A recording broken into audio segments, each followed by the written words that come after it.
Hello and welcome to this video where we're going to cover LEC free agency. Going to go over what the teams look like right now and who are the free agents that we may see, sign next week.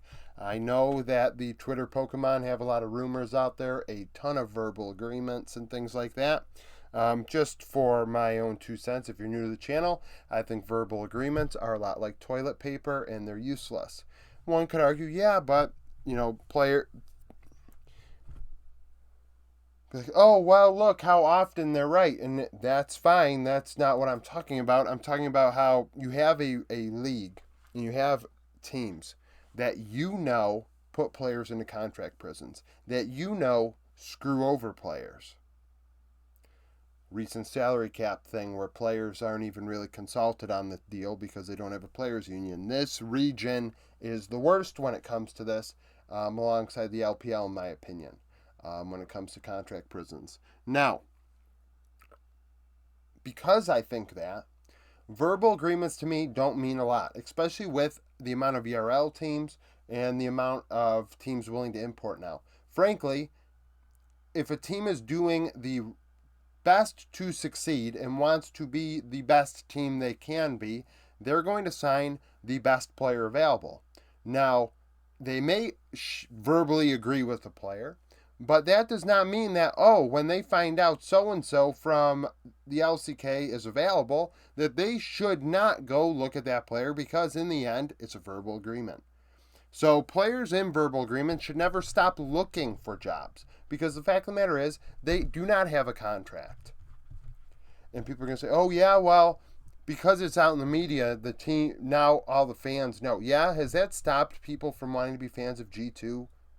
Has that stopped people from wanting to really be fans of Fnatic?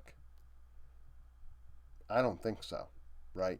Have people stopped being fans of EDG, Damwon Kia? Now, they're not, I guess DK really haven't screwed players, but there are a lot of players in contract prisons. People don't really care in the end that much about the contract prison deal. They care about it at the moment.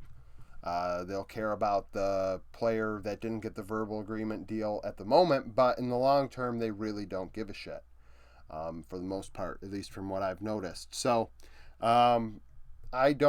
verbal agreements don't matter to me until it's official, until the paper's signed. And we're going to talk about this too. So, actually, there's more in this, and it's going to relate to how players get screwed, especially in this region. And you know why, because you've seen why this is the case.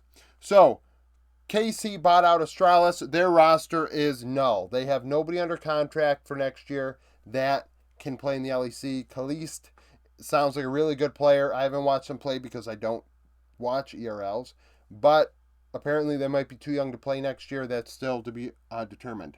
XL, Odoamne, and Peach, both are under contract. That means Abadage, that means Patrick and Limit are all on the outs right now. Now, people might say, yeah, but Limit has a contract. It's like, oh, yeah, but he's allowed to seek opportunities elsewhere. What does that mean? That means, hey, I'm Excel. I don't want to pay Limit anymore. So you go and try and find a team to take you and buy you out and take you.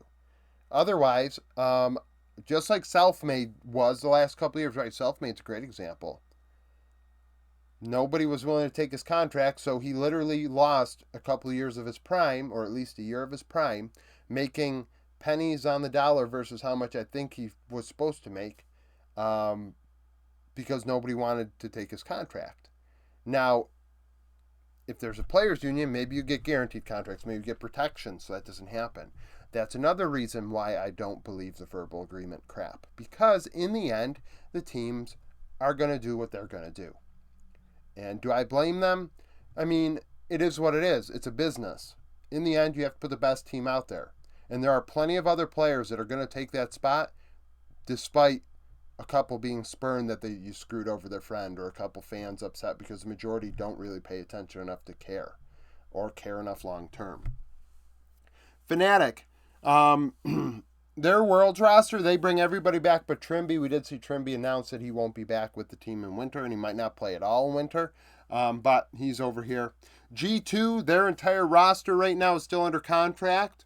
Koi may be, they may not be in existence anymore, I guess. We'll see what happens with that. But right now, contract-wise, Sisgenda and Comp are under contract beyond next week. That means Malrang, Larson, and Advian are free agents. Mad Lions, everybody but Elyoya are staying right now. SK Gaming, Irrelevant, Marcoon, and Exakick are under contract. I think those are nice contracts to have if you're SK. Certus and DOS are free agents. BDS, Adam, Nuke, Lebrov under contract.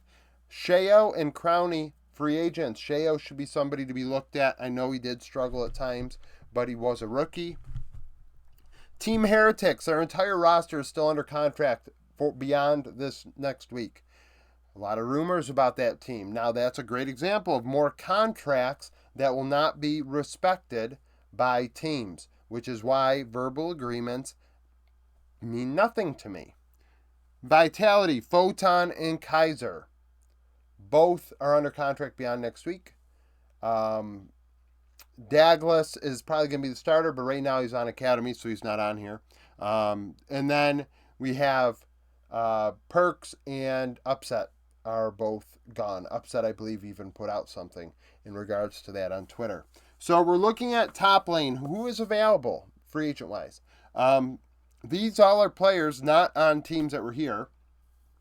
Finn, Aggressivo, Wonder, Gen X, Alfari, all players that we've heard about the last couple of years. Jungle, some additional names. Bo, Xerxe, Zanzara, Gilius, Syncroft, Haru, Selfmade, and Schlatan all played in the last year and a half at some point. Mid lane, we have Leader. Oh, in Jungle we had 113. I think 113 is going to be a player that we're going to hear about in a couple of years, have another opportunity, but I doubt someone gives it to him right away. So Leader, we have Dajor and Reeker, two players that played in the LEC the last year and a half or so. Bot lane, Kabe, Neon, Jack Spectra, maybe under contracts with Heretics. I didn't look. Jezu and Xmatty are all players are all free agents, except Jack Spectra. I'm not 100% certain on that. Support, Jonghoon. There are rumors that he may go back to the LCK, but until that happens, I don't believe it. And then we have Reckless. Reckless may be on a team next year. We'll see. Targamas, who was with G2 last year. Rux and Erdate. I thought Erdat was actually pretty good with BDS, given the circumstances, but he probably doesn't get an opportunity next year. But there are a lot of gaps on here, and even more so if you consider the verbal agreements to be true. But then again, with all the verbal agreements, a lot of it is taken away. And a lot of the surprise is taken away. People's immediate response to that is, yeah, well, I don't want to wait. We shouldn't have to wait. Now, that's the reality of life. Sometimes you got to wait for shit. Like, you got to grow up and wait for things.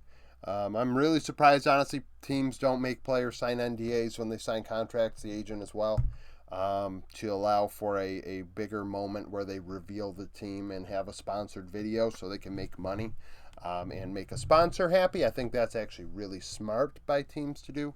Fans wouldn't like it because fans, I don't know, they have obviously they have some issues. They can't wait for things like that. But I think that a lot of people want to compare it to traditional sports. But there are journalists in traditional sports that will tell us rumors of things. And it's like, yes, they will. And how many of those traditional sports are literally floundering where they're like hemorrhaging money and have a situation where you're really debating, are these teams going to exist next year? How long can these teams keep going? And with esports, I think that's a reality of there's not a lot of money in here, right? A lot of teams lose money. So any money they can get for their sponsor to pay their players is good. So if you're thinking about it in terms of I want my esport to continue, you may want to wait and just, if the team actually executes on a sponsored video where they reveal the team and things like that, then people are happy. And I mean, sorry. You'll be happy because the team will stay in existence and the players will get paid. Instead of, you know, getting it, I don't know, given to you ahead of time where, this isn't traditional sports. Let's just put it that way. So, just some thoughts and rambling in this video in addition to this, because I know that people are going to say a lot of these players are, accounted for. Mad Lions allowed, I think, everybody to go and things like that. They may have put that on Twitter and I didn't include it, but Leaguepedia didn't have it up, so I'm respecting the GCD. That's another example, though, too, right? If Mad Lions are allowing their players to walk, those players are under contract. I think Chasey was allowed to walk. I think I did it in a roundup. So ain't that something that we have players like this under contract that are not going to have it respected? I think that's a good microcosm of the situation we have with teams and players. A lot of people are going to probably think this was a little misleading, but I think in the end, where I wrapped it up just now, this is a great example of the situation with contracts. So thank you for watching this video. If you liked it, like it. Subscribe to the channel for daily League of Legends content. Follow me on Twitter, join the Discord, become a YouTube supporter, and hope to see you again tomorrow.